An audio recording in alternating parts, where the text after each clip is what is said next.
একদিন রাত্রেবেলা টুনি পাখি একা গাছের ওপর বসে আছে। শুধু চারিদিকে ঝিঝি পোকার শব্দ, তাছাড়া বাকি জঙ্গলটাই নিঝুম।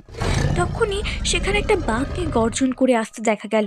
সে এসেই বলল, সারাদিন কোনো খাবার জোটেনি, একটা দানাও পেটে পড়েনি, এখন তোকে খাবো, বুঝেছিস টুনি? তখনই হঠাৎ সারা জঙ্গলটা কেঁপে উঠল। আবির্ভাব হলো এক ভয়ানক পেত্নির। এসে এসে সকলকে গর্জন করতে লাগলো। আরে এই বতচ্চারা বাঘ, তুই এখানে এসেছিস কি করতে রে? যা এক্ষুনি এখান থেকে। আর এই টুনি পাখি, এটা আমার বাসা, তুই এর উপরে বসে থাকার কেউ নোস। যা এখান থেকে, এক্ষুনি যা, নয়তো সকলের ঘাড় মটকে খেয়ে নেবো। এই শুনে বাঘ সেখান থেকে মারল দৌড়।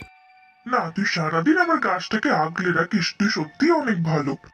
হ্যাঁ, কিন্তু এখন তোমার বিশ্রামের সময়, তাই তোমার বাসা ছেড়ে আমাকে যাওয়া উচিত। এই বলে টুনি পাখি সেখান থেকে উড়ে চলে গেল।